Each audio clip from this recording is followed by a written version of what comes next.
Kepada Tuan dan Puan, para anggota DPR yang terhormat, apa kabar hari ini? Sepertinya tak sebaik biasanya.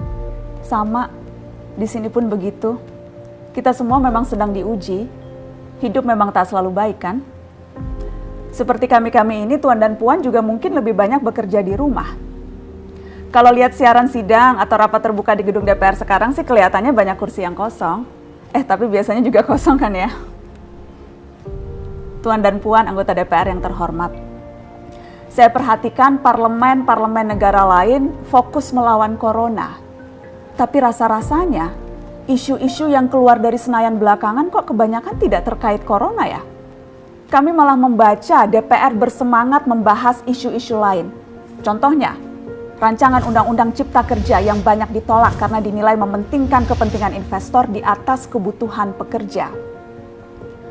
Presiden Jokowi pekan lalu sempat menyatakan pemerintah dan DPR menunda pembahasan salah satu klaster di rancangan undang-undang itu, klaster ketenagakerjaan. Ini untuk memberi kesempatan mendalami substansi dan mendapat masukan dari banyak pihak. Berpegang pada alasan itu, maka sudah seharusnya klaster lain dalam RUU Cipta Kerja pun perlu ditinjau ulang. Karena yang lain juga bukan tanpa masalah, terutama dari perspektif lingkungan dan keadilan gender. Tidak cukup hanya menunda pembahasan satu klaster saja. Ada juga RUU lain yang masih nekat mau dibahas. Ada RUU KUHP yang tahun lalu diserbu unjuk rasa. Lalu RUU pemasyarakatan. Ada koruptor yang sudah ngebet pengen bebas kah?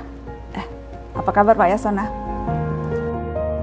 Terus terang saja, membahas undang-undang yang menyangkut hajat hidup orang banyak di masa seperti sekarang ini terlalu mengundang curiga. Gara-gara pandemi yang pada jatuh cinta saja berani menunda nikah loh. Ini kok DPR buru-buru banget kayak lagi kejar setoran? Tidak ada undang-undang yang tidak penting, semua penting. Justru karena undang-undang itu penting, aneh jika pembahasannya diseriusi di waktu seperti sekarang. Saat dimana perhatian dan konsentrasi kita sedang terkuras bertahan hidup di tengah wabah. Produk hukumnya pun berpotensi cacat bila tidak memenuhi ketentuan dan rasanya belum ada aturan pembahasan RUU secara virtual.